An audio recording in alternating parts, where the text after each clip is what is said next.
বৃহস্পতি তুঙ্গে এই 4 রাশির জাতক জাতিকাদের 10 দিনের ভেতর মালামাল হতে চলেছেন এই 4 রাশির জাতক জাতিকারা। নমস্কার বন্ধুরা, চলে আসলাম দৈনিক রাশিফল এবং টোটকার ইউটিউব চ্যানেলের পক্ষ থেকে আপনাদেরকে আরও একবার স্বাগতম জানিয়ে আরও একটি নতুন ভিডিও নিয়ে।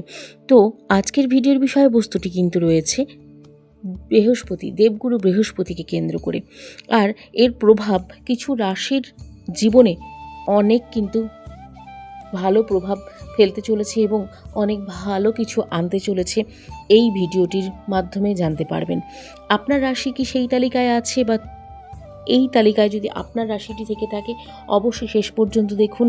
রাশি দেখে কমেন্ট করতে ভুলবেন না, এবং যে কোনো জায়গা থেকে যে কোনো ক্ষেত্রে আপনাদের এই বৃহস্পতির এই বিষয়টি অনেকটাই গুরুত্বপূর্ণ কিন্তু ফলাফল দেবে।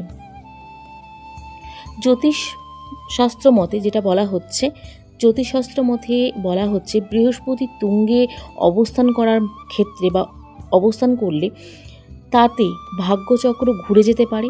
4 রাশির জন্য কিন্তু ভাগ্যচক্র ঘুরে যাচ্ছে। জ্যোতিষশাস্ত্র মতে বৃহস্পতি জ্ঞান, ধর্ম, অর্থ সম্প্রসারণ এবং শুভ ফলকেও কিন্তু শুভ ফলের কারক গ্রহ বলেও মনে করা হয়। সেই বৃহস্পতি যখন তুঙ্গে থাকে তখন তার প্রভাব স্বাভাবিকভাবেই আরও তীব্র হয়। ফলত জীবনে একাধিক ক্ষেত্রে ইতিবাচক পরিবর্তনের সম্ভাবনাও তৈরি হয় বলেও মনে করা হয় জ্যোতিষশাস্ত্র অনুযায়ী। বৃহস্পতি তুঙ্গে তো এই অবস্থানে 4 রাশির জাতক জাতিকাদের জন্য কার্যত রাজভাগ্য এর অস্থিরতা এবং এর মতো ফল দিতে পারে। রাজভাগ্য এবং রাজযোগেরও কিন্তু ফল দিতে পারে বলে মনে করা হচ্ছে জ্যোতিষশাস্ত্র অনুসারে। যাদের বৃহস্পতি তুঙ্গে থাকে তাদের কিন্তু কোনো বাধা বিঘ্ন কিন্তু ছুঁতে পারে না, সেটিও কিন্তু বলা হয়ে থাকে জ্যোতিষশাস্ত্র অনুযায়ী। তো এই ক্ষেত্রেও বলা হচ্ছে জ্যোতিষশাস্ত্রে মিথুন রাশির জাতক জাতিকাদের কেরিয়ার থেকে আর্থিক দিক, সামাজিকভাবে সম্মান থেকে ব্যক্তিগত জীবনে স্মৃতি নিয়ে আসবে। একাধিক ক্ষেত্রে অনুকূল পরিস্থিতি তৈরি হওয়ার ইঙ্গিতও কিন্তু মিলছে। বিশেষ করে যারা দীর্ঘদিন ধরে কোনো কাজ আটকে থাকার কারণে মানসিক চাপে ছিলেন, তাদের ক্ষেত্রে এই সময়টা স্বস্তির হতে পারে। দ্বিতীয়তে রয়েছে বৃশ্চিক রাশি। বৃশ্চিক রাশির ক্ষেত্রে জ্যোতিষশাস্ত্র মতে বলা হচ্ছে বৃহস্পতি তুঙ্গে থাকলে সিদ্ধান্ত নেওয়ার ক্ষমতা বাড়ে, ভুল সিদ্ধান্তের সম্ভাবনা কমে। ফলে কাজের ক্ষেত্রে সঠিক সময়ে সঠিক পদক্ষেপের করারও কিন্তু সুযোগ আসে। শেষের দিকে আপনাদের জন্য এই বৃশ্চিক রাশির ক্ষেত্রে এই সময়টি আপনাদের জন্য কিন্তু অনেকটাই ভালো ফল নিয়ে আসবে।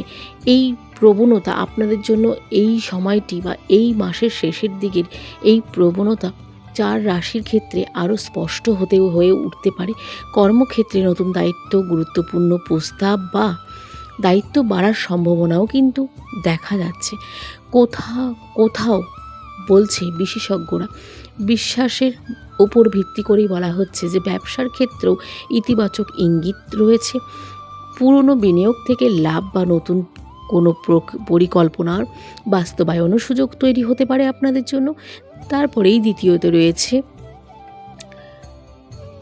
সিংহ রাশি, তৃতীয়তে রয়েছে। তো সেই সিংহ রাশির জাতক জাতিকাদের ক্ষেত্রে সামাজিক সম্মান এবং প্রভাব বাড়তে পারে অনেকটাই বেশি আগের থেকে। বৃহস্পতি ধর্ম, নৈতিকতার প্রতীক, তাই তুঙ্গে অবস্থান করলে বা থাকাকালীন সমাজের গ্রহণযোগ্যতা, সম্মান ও বিশ্বাসযোগ্যতা বাড়ে বলে মনে করা হয়। 4 রাশি জাতক জাতিকাদের এই সময় নিজের কাজের স্বীকৃতি পেতে পারেন, পরিবারের মতামতের গুরুত্ব বাড়তে পারে, সিদ্ধান্তের অন্যদের সমর্থন মিলতে পারে। শেষে রয়েছে মীন রাশি। মীন রাশির ক্ষেত্রে ব্যক্তিগত জীবনেও ইতিবাচক প্রভাব পড়ার ইঙ্গিত রয়েছে। সম্পর্কের ক্ষেত্রে ভুল বোঝাবুঝি কাটতে পারে, মানসিক স্থিরতা বাড়বে, দীর্ঘদিনের দুশ্চিন্তা এবং অনিশ্চয়তা থেকে মুক্তি মিলতে পারে বলেও মনে করা হচ্ছে জ্যোতিষশাস্ত্র অনুযায়ী। ফলে সামগ্রিকভাবে বলা হচ্ছে এই মীন রাশির জন্যও কিন্তু বেশ অনুকূল সময় হিসেবে দেখা যাচ্ছে এই সময়টি। তবে জ্যোতিষশাস্ত্রদের মতে এই সময়ে বা এই শুভ সময়ে সদ্ব্যবহার করাই কিন্তু সবচেয়ে গুরুত্বপূর্ণ। অহংকার বা অতিরিক্ত আত্মবিশ্বাস ক্ষতির কারণও কিন্তু হয়ে উঠতে পারে আপনাদের জন্য।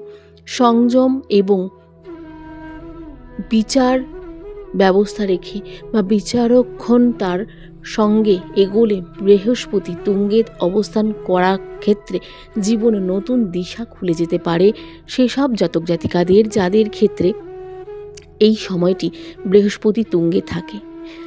তো বন্ধুরা, ভিডিওটি এই পর্যন্তই রাখবো। ভিডিওটি কেমন লাগলো কমেন্টে কিন্তু জানাতে একদম ভুলবেন না। তার সাথে সাথে আরেকটিও কথা আপনাদের সঙ্গে বলবো, এই 3টি জিনিস অবশ্যই ফলো করুন এবং মনে রাখুন, হঠাৎ সিদ্ধান্ত এড়িয়ে চলুন, রাগকে নিয়ন্ত্রণ রাখুন এবং ইতিবাচক চিন্তাভাবনা থেকে দূরে থাকুন। আপনার রাশি যদি এই তালিকায় থাকে কমেন্টে অবশ্যই জানাতে ভুলবেন না এবং কমেন্ট বক্সে জয় দেবগুরু বৃহস্পতির জয় লিখতে ভুলবেন না, জয় শ্রীকৃষ্ণ লিখতে ভুলবেন না। ভিডিওটি ভালো লাগলে লাইক করুন, শেয়ার করুন এবং সাবস্ক্রাইব করুন। আমাদের চ্যানেলটির পাশে থাকুন। প্রিয় দর্শক বন্ধুরা, সকলে ভালো থাকবেন, সুস্থ থাকবেন, সাবধানে থাকবেন। নতুন ভিডিও নিয়ে আসা পর্যন্ত আমাদের চ্যানেলটির পাশে থাকার অনুরোধ রইল। চলুন আজকের মতন ভিডিওটি শেষ করব। রাধে রাধে।